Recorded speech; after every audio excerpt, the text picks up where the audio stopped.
So, hello and welcome, lovely Nick. It's really, really exciting to be here with you.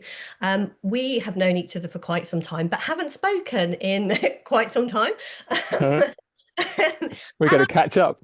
yes, yes. And as I find so often with these conversations, you start catching up before you press record, and there's some Yeah, absolute amazingness there.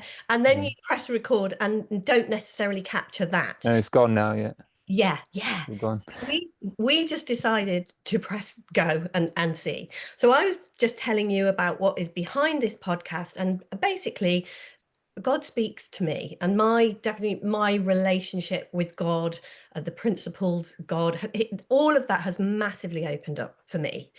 And so I had God saying, right, start this podcast, start this, and call it "Do You Believe in God?" And very much I was like, oh, I'm not sure I can do that. That felt like a step too far. And then it said, and your first guest is Nick Bottini. I was like, I haven't spoken to Nick for ages and ages. And I Huh. definitely held back on it for a little while. Yeah.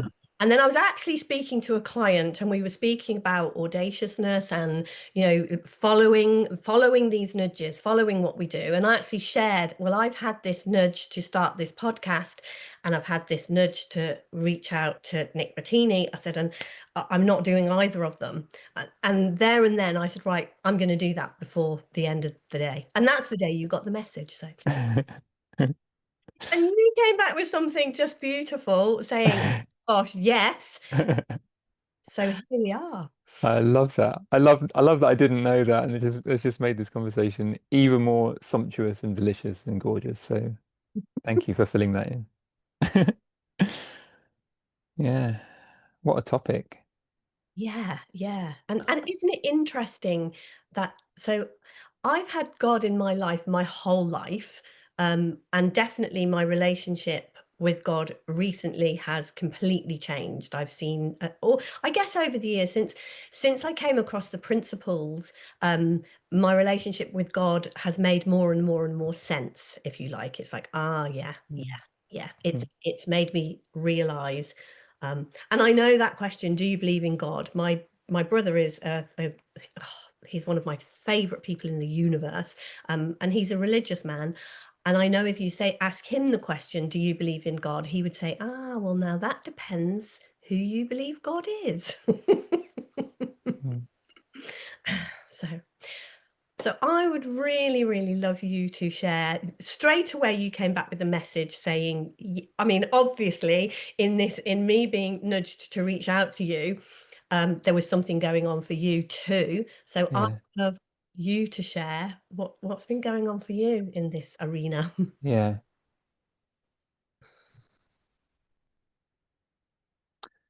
It's a really, I find this question a really interesting question because you're listening to the man who I used to work at Catholic school, and I was an atheist. I was like a militant atheist. I remember proudly on my application form sitting in front of the head teacher, and it said religion atheist. And it's like, you want me that badly, you have to work around it. Like I'm going to be in your Catholic school, and you have to deal with the fact that I'm an atheist. And I was hardcore about it. And it's like, oh, this is all just a belief system, whatever. So I'm giving that as context because I don't really, even though I'm going to say, yes, I do believe in God, I don't consider myself a religious person, right? And that's not semantics. It's a huge distinction. And so what I've noticed, I'm giving a little bit of preamble here because I want to frame what I'm about to say because I mean something very specific, and that's why I feel like I do. I'm as well as being a sort of former militant atheist, I'm also a logophile, a lover of words, a wordsmith. I've always loved reading and precision in words, right? But I've also studied hypnosis and hypnotic language, right? And one of the things about hypnotic language is that words can be heard very differently. The same word can be heard very differently by two different people. So what the same word can be the most beautiful thing, and something very true in their experience. And the same word in the other person can be offensive, oppressive, linked to tyranny and historical, like all sorts of things. And God could be an example of that. So there are these words that some are, the ambiguity doesn't really matter too much. Some words, like money, like sex, like God, these are topics that people have such different maps for what they mean, so different.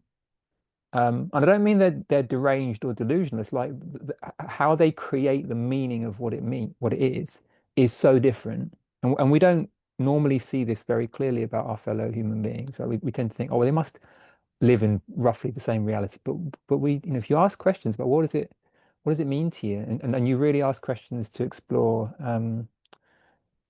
get into their world and treat it like you respect it as much as your own, you'll find an entirely separate reality of life. And even when even if you're sleeping in the same bed with somebody, or if you've known someone for 30 years, you're still living, you think you know them. You got to think again. You really must, right? And I mean, me too, you, like anyone listening to this. So before I answer that question, uh, there's a way of listening to our conversation that can open up understanding, and there's a way of listening to it that can shut that down completely by starting from the assumption that how you see the world is the only way to see it. I'm not saying I'm right. I'm not right. I don't have any truth. I'm not going to hear any words come out of my mouth that are truth. Um, but what I am doing is speaking from my direct experience and what looks true to me. And then if someone listens to that with a curiosity about what it's like to see the world like me, they'll hear me in a different way, right? Um, funnily enough, like I think God is just one word, and it's not a very important word to me. You could say the word spirit. Yeah. Sounds a bit like it could be a kind of new age way of veiling the word God. It's still the same tyranny in oppression. Someone might think that, right? But the more I've, having come from that sort of uh, atheist sort of very uh, strong opposition type mindset, I was curious and skeptical, and so I would read, the science. I'd go looking for science. What does science have to say about God? And and I investigated, what does philosophy have to say about God, and what does history have to say about God? And the way it looks to me now is like if you go to the high performance literature, like the flow state, or you look at Taoism and they talk about Wu Wei, like the kind of effortless action. Or if you look at the Advaita Vedanta traditions, or if you look at Zen, um, or Aldous Huxley and the perennial philosophy or non-duality, right? God is sometimes used as a metaphor, but you might hear flow state, you might hear Zen, you might hear no mind, you might hear the big spirit, you might hear the universe, you might hear I just know, there's a knowing, you might hear consciousness, right? All of these words, I think, basically, it doesn't really matter what the word is. If you listen beyond the words and come into like, what's your direct experience of being? Like, is there some kind of awareness there? Is there some kind of like who's doing the listening? What's doing the listening? What's doing the knowing of this experience? There's some kind of aliveness. And I'm not entirely sure whether that's me or whether that's God. And I can't find a boundary between me and that thing and God, right? I don't know if I'm God, or I don't know if God is me, or I don't know if awareness is me. I don't know if awareness is God. But it's something like that. And that people will hear beyond, like, I don't give a monkey's whatever about the word God, but there is a truth about being, my being. There's a truth about I seem to be here, and I seem to be aware, and I seem to be something to do with the thought process, and there seems to be some kind of logic that I'm not choosing that comes because I don't seem to choose the thoughts. I don't seem to notice patterns that appear like synchronicities or signs or nudges or gut reactions. Like, where does that come from? Well, the skeptical listener might say, well, it's a certain chemical that's being released, there's a certain sort of synaptic pattern or whatever. But what gives rise to that, neuro fireworks? Where does that come from? Because all we're looking at is what changed. We're not looking at what caused the change. Well, Mm. there's the sort of after effects of the thought taking place that we can measure, but what's the force, what's the energy that gives rise to it?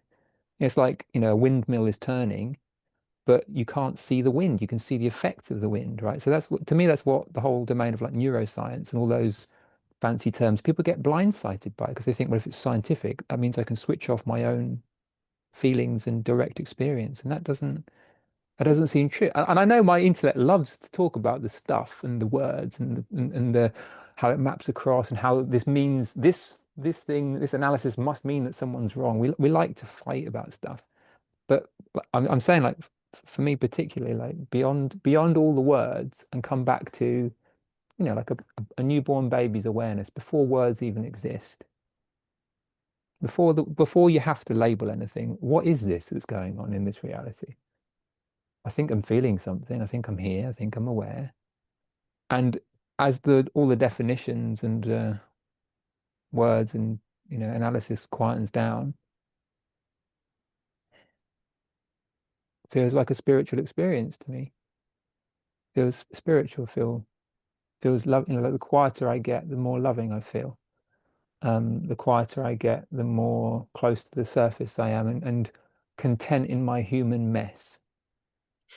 I am. Like, I'm allowed to feel a little bit of anxiety, or I'm allowed to feel a little bit of grief that comes up in my chest, or I allow myself to feel a little bit of resentment or tightness, and it doesn't mean anything. And I'm also noticing that uh,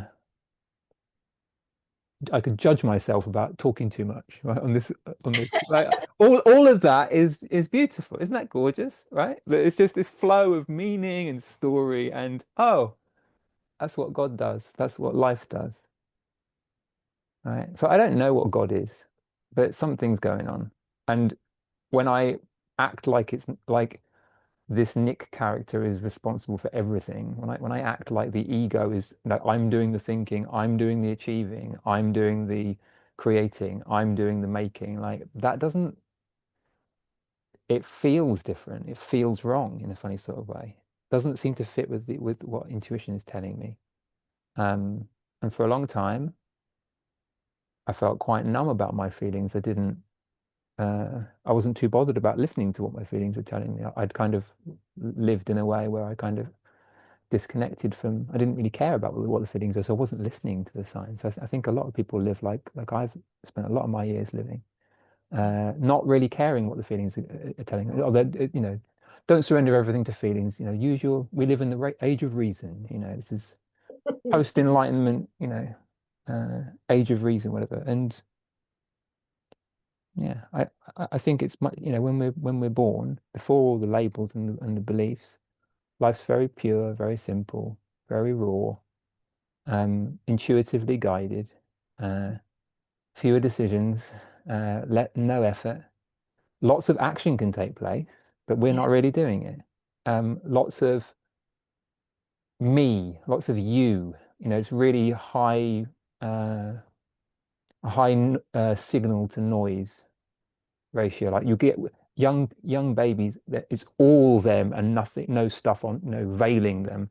And it's almost like we think we have to, the older we get, we have to veil what we really are, for society's reasons, parents' reasons, schools' reasons, partners' reasons, what we believe about, you could say attachment styles and how we relate to other people. All these reasons why we sort of shovel on a bunch of dung on top of ourselves to obscure our wild nature and our chaos and our perceived vulnerabilities, and our perceived quirks and, idiosyncrasies and what have you. And F all that stuff, and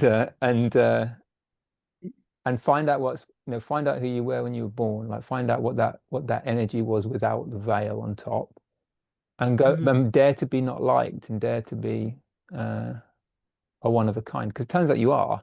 whether you like it or not. You cannot find another one that's quite like you. And I've never found someone who's the same as anybody else. Like not even like, well, not no, anybody that we have our quirks, and that is your genius. That's your beautiful thing. I'll say one more thing. Um, that's looking really, true. And I said to you, I'd have just a real conversation with you about where I am with this stuff. Last few months, I've had a really profound set of experiences. So there was some personal stuff going on in my life, and some of those moments where you really get tested, like who are you really, and my sense of identity. Some of the stuff some of the lies that I based my identity on had been really, really shaken. And I went through a period of, we're talking 2 or 3 weeks of not sleeping very much, being quite high in anxiety. For someone who formally would pride themselves on saying, I'm a coach, I work with people on keeping their lives together and functioning pretty well, didn't look like I knew anything about what I would teach or help people with. Like I wasn't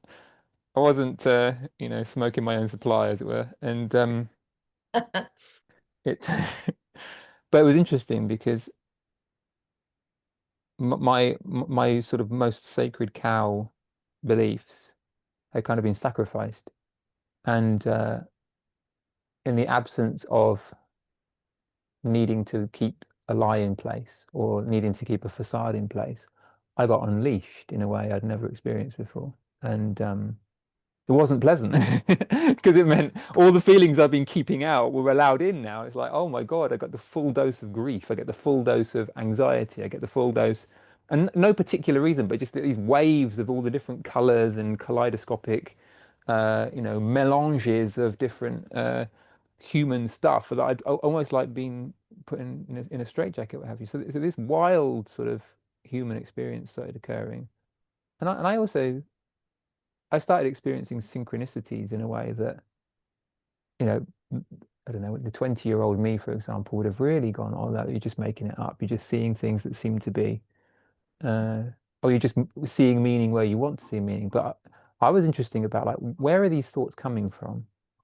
And so I mean, I'm just talking about one or two. I'm talking about like 30 or 40 signs I would be getting in a day. Um, and it was interesting. So I don't know if you can see, I've just had a tattoo done. My first tattoo, and it's actually the label of a very expensive, very famous violin. And I had it done because I say that it's the violin that saved my life. It's a 1742 Guarneri del Gesù violin that's probably worth now about, I don't know, $20 million, something like that. It was the violin that was owned by I think the 20th century's most phenomenal violinist, a man called Jascha Heifetz.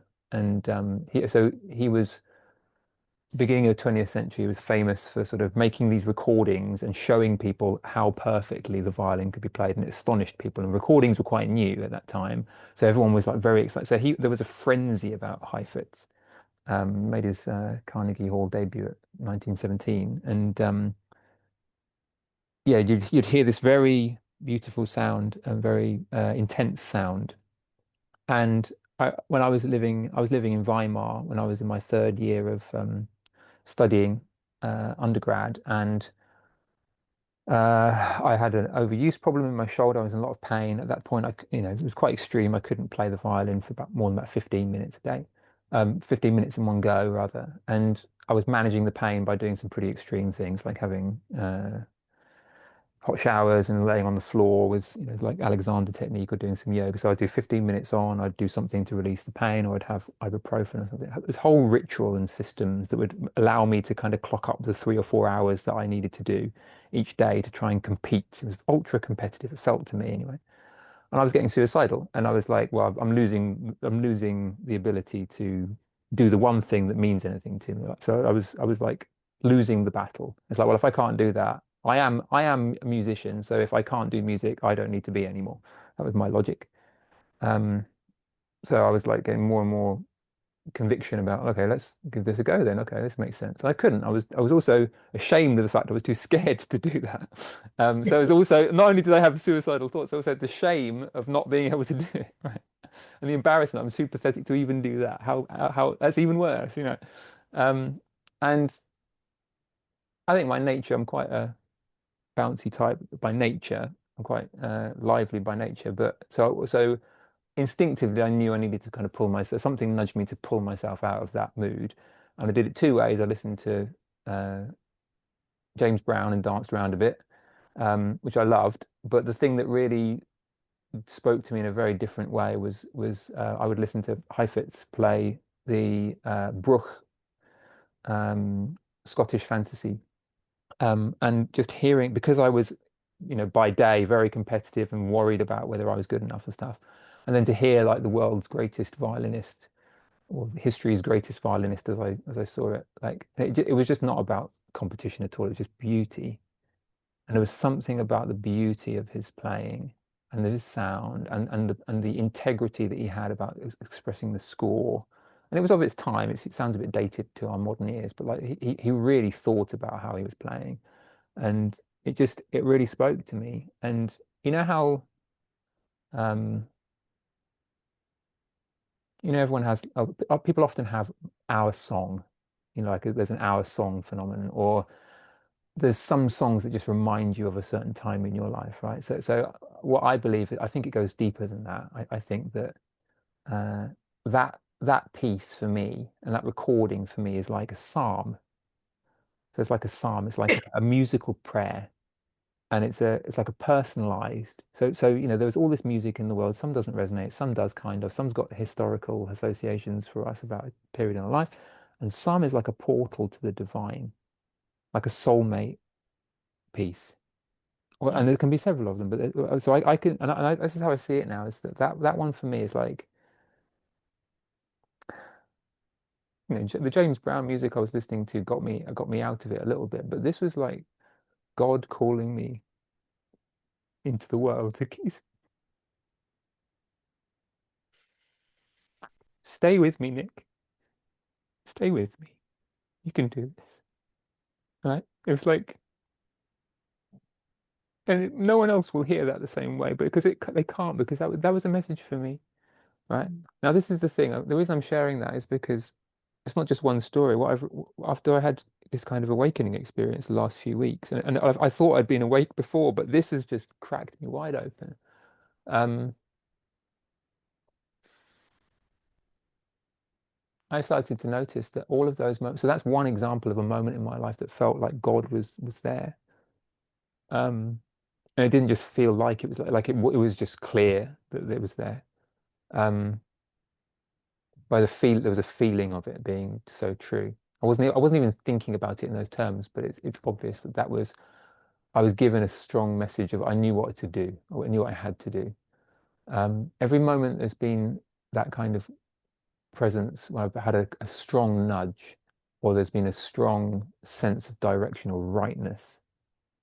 The name David has been there. So this violin, Heifetz's violin. It had a nickname which was the David, which is it was because it was these expensive violins often have nicknames. They have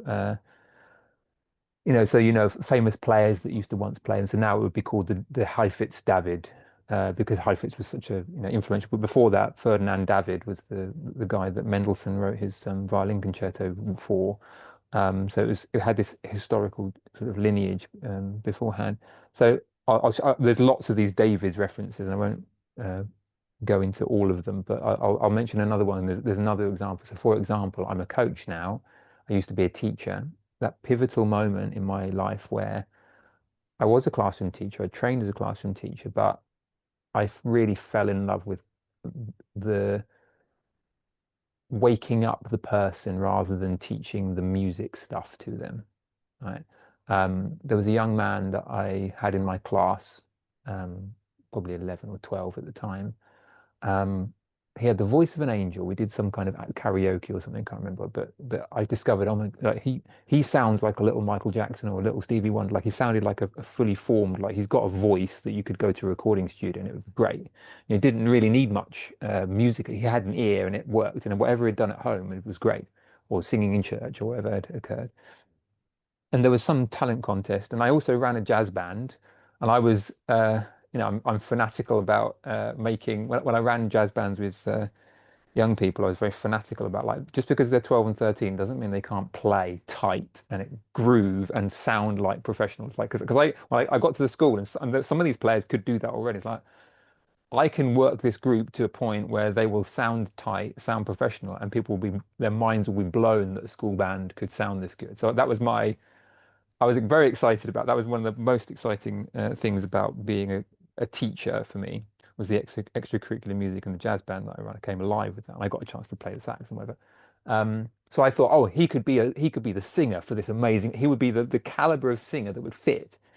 But it turned out that he was shy and insecure and had self-doubt, and I saw him very differently to how he saw himself, right?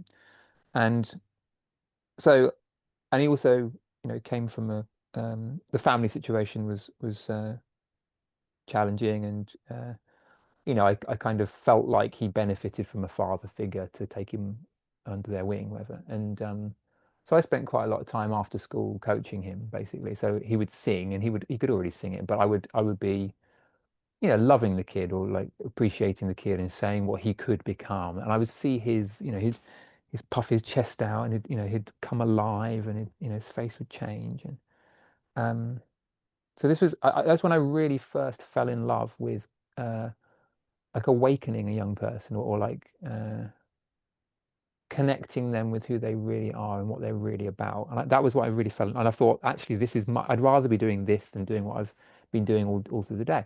Now, the interesting thing, the reason I'm telling the story is because what song did he bring that he wanted to, we did some work for a talent contest first, then he did the stuff with the jazz band that I chose. But when he chose the song, he came to me with um, a song you might know, which is Hallelujah by Leonard Cohen. I hear there was a secret chord that David played, and it pleased the Lord. But you don't really care for music, do you? Right? Personalized to me. I didn't see that until a few weeks ago. Right, and this is like all, and I've got hundreds of these stories. Like, there's so many of these stories where there's a trail of breadcrumbs that have been planted. These seeds have been planted sort of throughout my life, and it's been, I've moved, and I've felt the nudge. And then recently, this most recent kind of awakening thing has had me see all the synchronicities and the interconnectedness of them all. And it's like, oh no, it's real. It's real. I can't deny that, right? And I'd never read the Bible really. Little bits at, primary school and stuff that we'd had to do, or like church services that I'd stumbled into by accident, so, or sat through in the Catholic school I worked at. But I was like, no, no, not listening, not listening. But I started reading about David's story, and it was, I mean, it was just scary to me how many similarities and analogies there were. Like, he was he was a shepherd, where he kind of learned how to lead people. Well, I feel like being in front of a class full of kids is a bit like being a shepherd, right? Like herding cats is not Herding sheep. cats, Yeah. And uh, he was the uh, unlikely king. person, well, unlikely king, unlikely person who was invited to fight Goliath, the giant, right? Well, he hit him here. Well, I feel like, my mission's about the music industry, which is kind of it's quite a giant. The global music industry is quite a giant. Or where am I talking to the music industry, and kind of killing those old beliefs, and changing things? I feel like I don't want to kill the music industry, but I want to kill the old version of it, the old paradigm of how we do things. Um, and there are countless examples of that. And he's also a vulnerable king. He's not just a flawless king, but he's a very human king that has his own foibles and sins, and all that sort of stuff. And It's um, interesting in his story, in the story of David, because I mean, you mentioned tons and tons and tons of books there. I love reading, but actually the Bible is the book that yeah, I and yeah, I mean the Bible, it blows my mind. It's such mm, and there are so many things about the Bible that are absolutely unbelievable. But anyway, yeah, and the thing with David's story is you can trace his story, and every time he puts his trust, like the whole story of Goliath is he just totally puts his trust in God. He's just like, yeah, I'm just gonna. And this to me, like I would liken this, speaking to you around music, it would be like if you kind of came to a piece of beautiful music and just kind of Nick disappears and the music is played through. You're not there kind of going, yeah, you know, I'm going to do this and I'm going to do this. And it's, you just allow that to come through you. And then those times when it's like, oh gosh, yeah, this is on me. Or even those moments, like I know when I start speaking sometimes, initially, Beck always says, my niece Beck, when she listens to me, she always says, I can see the moment where Deb disappears. You start to speak and Deb is speaking and then Deb goes. And I guess it's the same, you know, if you start to play music, you're probably be aware of it at the start and then It's channeling, isn't it? yeah, exactly that. And so in David's story, when David was present, everything goes to hell in a handcart. When David lets go and Yeah, God is present, he kills giants, you know, yeah, effortlessly does yeah, these things. And so yeah. it's fascinating to see throughout his story where the amazing things that he does, like literally mind-blowing things that he does, and it is like, yeah, I'm just giving this over to you, God. This is God's idea, and I'm just God's instrument. And then those moments when it's like, oh no, this is the David show. This is all about David. And it's like This is here. This tattoo is on my arm because I have a set of declarations that my document and one of the declarations is I am that my body is God's sacred instrument. Right. So I love the fact that you said that. And I also love the fact, you know, to tie into the Hallelujah song as well, like the baffled king composing Hallelujah. Like he wrote many of the Psalms, you know. So it's just yeah, what you're saying is really yeah, really resonating. Personally, for me, you know, I'm getting a lot from our conversation, understanding who I am from our conversation. You know. and yeah, the way, like for me, mind or God, consciousness, whatever, there is something about life that is so much deeper than we can explain, than our logic, you know, at some point logic has to get out of the way because life is not logical. It just isn't. You kind of see, um even when you just stop, like with ordinary things, and think about what had to happen for us to be here having this conversation, Mm. you know, for you and me to have met, to be here on computers, in, you know, how many bazillion tiny little intricate things had to happen for Yeah. this to be taking place. And this to me is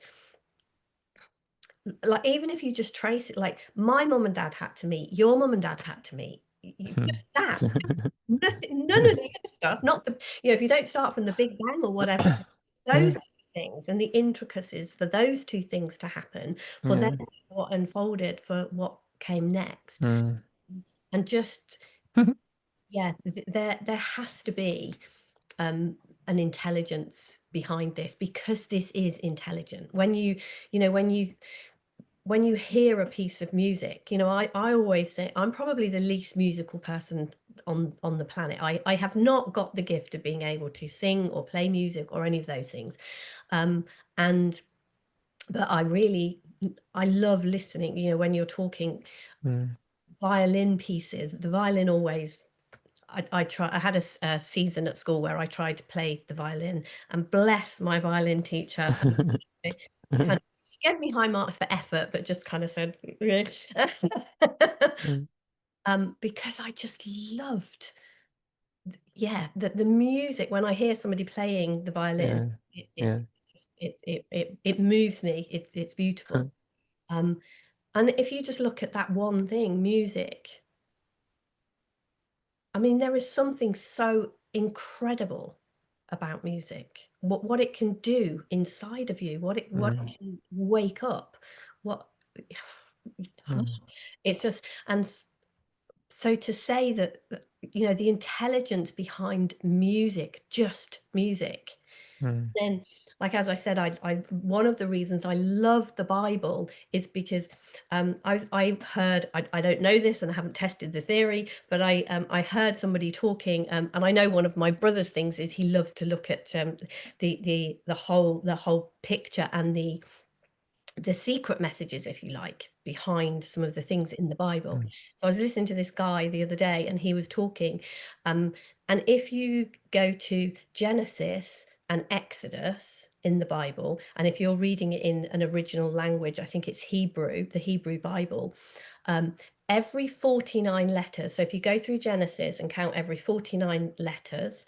it spells out the word Torah, which is the Jewish mm, holy book.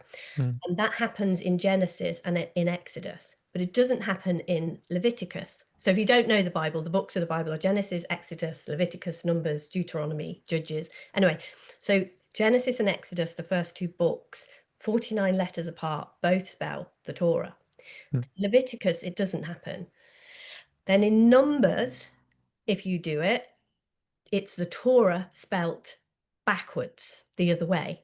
mm, mm, And the same happens in Deuteronomy. mm, In our society, we read from left to right, and then in mm, other countries, you know, Eastern countries, we read from right to left. mm. So it's both ways, like two books Yeah. one way, two books point the other, and Leviticus doesn't do it. So this guy studied Leviticus. He was like, so what can be hidden in Leviticus? And I believe it's 7 letters apart, but I can't remember. But that actually spells Joshua, Jesus. So it's kind of saying, and this was in the Old Testament. This Mm, was like centuries before Jesus was even a thing, and it's like the Bible yeah. prophesied this. And to me, Mm, Jesus is um, he's love. He's love embodied. mm, That's all. So it's like Torah pointing in that Torah, Jesus, Torah.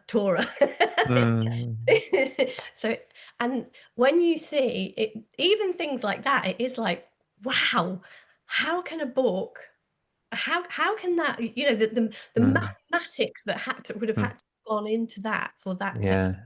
work. It's like, wow. And there are so many things like numbers throughout the Bible. So to me, like what you're talking about, and you're saying these nudges, these synchronicities, these amazing things, Oh, these yeah. that we're pointed to, it's just like they are just everywhere. And what I have noticed, like when you said that you lived so much of your life just in this space of really not listening to any of that deep, you know, not your emotions, not listening, Yeah. not really, not really deeply diving into who am I? What is my identity? Because a huge thing that's coming up for me at the moment is around identity. I mean, our business Mm, is called Dare to Be You. So it's always mm, been my thing that it's like we don't mm, we don't do that. We don't inquire who are we and dare to be that. And one of the things that fascinates me about the journey I know that you have been on and your document and those kinds of things, mm, it is that inquiry. Okay, what is my identity? Who am mm, I? And when you said there's no two of us mm. that are the same, we're not. Mm, And that doesn't feel like a mistake to me. no.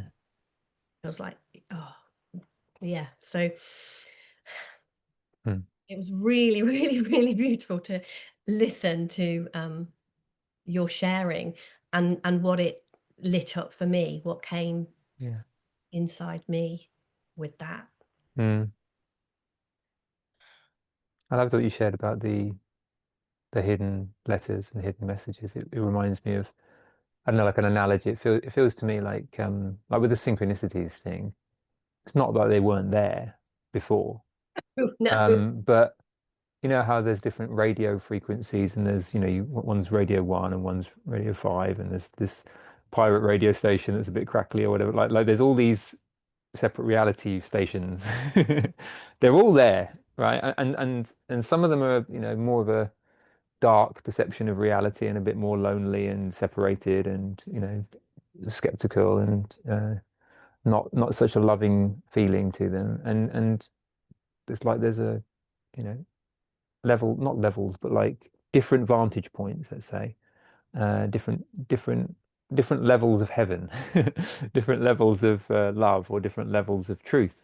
We get truer and truer through the different frequencies, and and I'm not saying I don't live in the high frequency all the time, but something has shifted where some of the lower ones don't seem comfortable anymore. They don't. I feel less comfortable. So the average seems to have gone up, and I seem to have touched a place, not always, but sometimes, where there's a inevitable kind of logic, and I'm not really doing any of it, and it feels like kind of Christedness. It feels like love embodied. It feels like I'm being that Christ, and I'm not saying I am Christ. I'm just saying it feels like I am. And there's something that I have empathy for the dude. I have empathy for the frequency that was being broadcast on. And the same when I listen to Sydney Banks talking, like that sounds like Jesus energy to me, but he's not Jesus. But it's like, to me, and I don't know enough about the, theology. I can't, I might be saying something terribly blasphemous, but it feels to me like whenever I hear anything about Jesus now, it's always, it's not really about him. It's about the Jesus in me.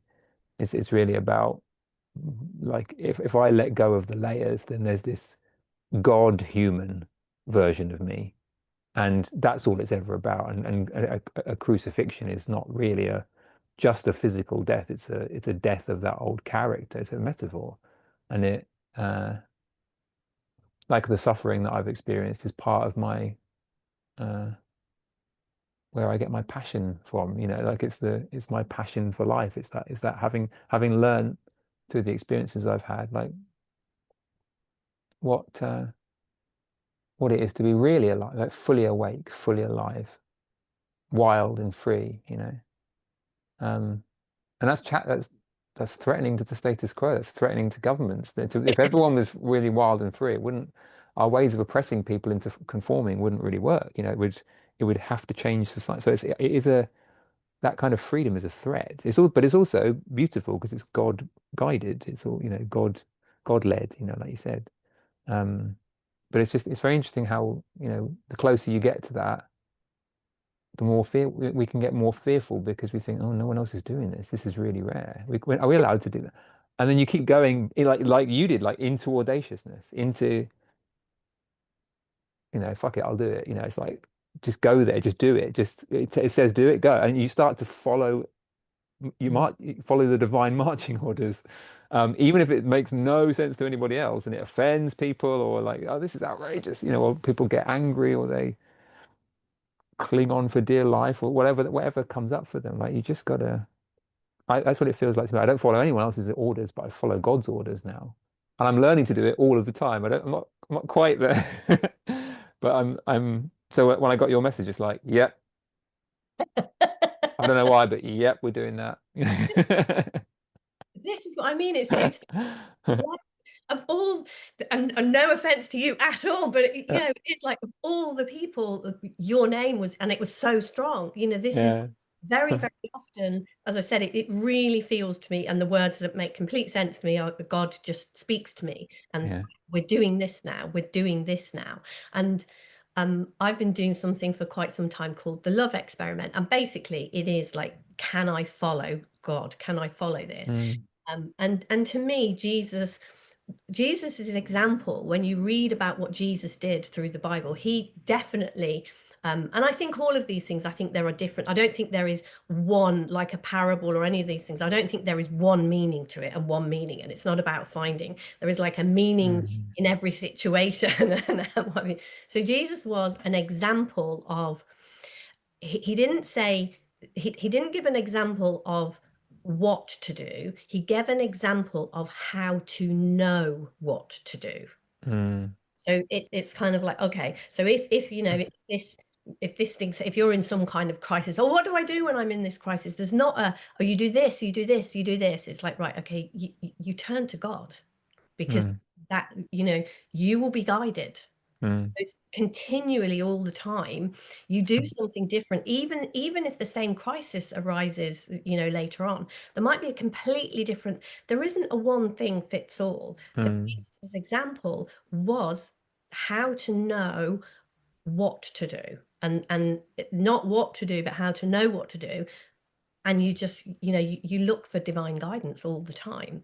And yet and in some ways, one of the things, I guess, is, um, we lose our autonomy in that, in one sense, because it does feel like, when you are, and music is a great example of this, like when you play, you are not playing, you can't take, and I'm sure even the greatest musicians and sport, I know it's the same in sports and things like this, when great things happen. And I can even see this, I sew, and I'm very creative in that way. And I know when great things happen, and the colors come together, and the stuff, it's almost like, it if I'm absolutely being honest, I can't take credit for it because yeah. it wasn't me in that sense. There's such a common thread running through to any songwriter. They all, like any songwriter who's good, they all say the same thing. Yeah. Always. It's like, oh, I can't really, it wasn't me that wrote the song. I was just the instrument. I was just the conduit. Yeah. Yeah. It's always, yeah. And yet, when we're kind of living in logic, and I don't know, the word heaviness is coming to me. I don't know why that. Mm, It literally feels like, oh, it's all on me, and I'm the one making the decisions, and mm, what happens is down to me. And I think, I think Sydney Banks definitely opened me up to seeing, yeah, there's a whole different, this is a different paradigm. And the whole, you can't bring mm. half of this paradigm with you Yeah. into this. It is like, when like you say, if you write a magnificent song, you can't say, it came through you, magnificent. There was no half and half. There was no half measures there. This Mm, came through. And to me, like, the paradigm, that the principles pointed me towards, that had always been there through my knowing of God and the Bible, but I hadn't recognized it. I hadn't seen it. It was very surface level. mm, And I threw out the baby with the bathwater, and I just completely threw that out. And then coming back around and seeing, yeah, it was always there. It was always there in that. And it is, if you mm, can allow yourself to be lived, like, it, mm, allow that to come through, and allow yourself to be lived. And I guess sports and music are the places where we see that most easily, mm. and then we kind of think, yeah, but in normal everyday life, when I'm Yeah, we kind of romanticize it, like you said. Like we think, oh well, the special ones go yeah, to a special flow state, and you have to learn. And there's a lot of, research and clever people tell you about how that must be a special thing for the talented ones. And like it, and I say something similar in my books. Like, well, yes, there are these beautiful performances from these people we regard as special, but the actual flow experience is not. It's not a special, like it's the most average. It's those moments when you're not really thinking about yourself. It's not on behalf of a little self anymore. It's just life unfolding in that moment. So I don't, people get hung up on how do you access the flow state for peak performance, and it's when you stop trying to do anything or be anything, and you just rest in what you actually are, and you'll find that is your peak performance. That is your best life because it's your God-given, God guided life. Hand it over to God. That's the way to have a divine level of performance. Like, it's not just peak performance; it's divine performance. Or like for me, Davine. I'm linking it to David, but it's like, yeah, it's right there. We don't need to try. In that sense, it'll look like stuff will happen. So it's kind of this paradox of actions taking place, but there's no one there to do it, right? Effortless action. Yeah, I love it. I love this because this is the thing. It's like Sid was saying, like if you learn to speak truth, you get to speak with your common man. It doesn't matter whether they're atheist or Muslim or Hindu or philosopher or doesn't matter because what's true is true, and what will be true will cross over these ideological divides. So if it's true for science, what's truly true for science must truly be true for spirituality, yeah, for nature. There must be a truth. and it doesn't matter beyond the words. It's just true because it is. Yeah, and it absolutely is. And like you say, you see it in, and it can be spoken about in the biggest, most, words that I'd have to go and Google to find out what they were. No clue. I listen to people sometimes and they're talking about the Bible. I'm like, well, what does that mean? Well, what does that mean? Well, what busy Googling what all these mean, because they're just not, the kind of language that I Yeah, understand. yeah. Or you can talk about it in the most simple of terms. And what I love about this conversation and looking in this direction is whatever you come in for, for me personally, initially I came to this conversation because of relationship stuff. I was completely, absolutely messing up my entire life in that arena. So that's what brought me to this conversation. I've been there. Another conversation for another podcast for another day. And then it's like, oh, and yeah, it doesn't matter what angle you come at it from and where you study it, because what I see, I'm really seeing in nature, like if you watch how I was sat in my in the caravan where we're living at the moment, where we're building our house, and I'm looking at and I'm seeing all these trees, and these trees that they're just growing like mad, and it's like, where does wood come from? Like, they're a seed like this. How do they get to be this solid big piece of wood that came from this seed? And it's like, when you go and you read the science about it, like you say, and how it happens, and what it's dependent on and what it's doing, it's exactly the same as, how do you grow a business? How do you succeed? Or, how do you create a beautiful relationship? Everything is in everything. It's like this, they're not, we make them different, relationships here and business here and whatever, we separate. And I guess one of the biggest messages I'm really hearing as well is, do not separate. Do not separate. It is like, come together. And I loved when you said truth is truth, because it's not about saying every person. I don't consider myself religious. I have no problem with other people being religious. I don't, because truth is truth, and it passes the divides. And it is like, yeah, what is this intelligence behind life that is common to all of us? And whether we are a apple tree or a pear tree, or we're not a tree, we're an apple tree, or we're a dog, whatever, it's kind of, it's all there is. If we don't separate, if we create love and we look for truth across those divides, I guess, one of the things that you're doing is around the music industry. For me, it is about, the way that most of our industries, whatever industry, our school system, our banking system, our music industry, whatever you call it, there's way, way, way, way, way too much separation in the way that they happen at the moment. There is way too much separation. Right. Yeah. It's like, if we can come back to a space of connection, love and connection, if we can find our way back there, and this to me is what this conversation is about, these nudges are about, all of this. It's like, can we come back to, because if you look at nature, and we are nature, we separate ourselves from nature, but we are nature. Nature really, like when you look at how trees and forests, the rainforest, the way that the soil in the rainforest is the worst soil in the world, and yet the rainforest is the most lush, the stuff that grows there. And it is because they are, the species in the rainforest are so interconnected, so they can make use of stuff that you would pretty much throw away, and it produces the most amazing plants and flowers, and and that to me is, as well, it's such a beautiful metaphor for how we as human beings, what we can do if we connect. The parts of humanity that we would think need throwing away can actually thrive and produce something beautiful if we will connect. And Yeah. Wow. and how beautiful that can be for, you know, our relationships with people, and, you know, the parts of each other that we try and throw away, or the parts of ourselves that we try and throw away, or our past or our future that we try and throw away. You know, it's just, yeah, I love that metaphor. Beautiful.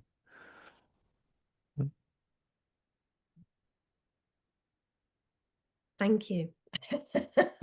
Thanks for following the nudge. Well, thank you, God, for giving you the nudge. Oh, there we go. Someone did it. It occurred somehow. Yeah, something occurred. Yeah. My pleasure.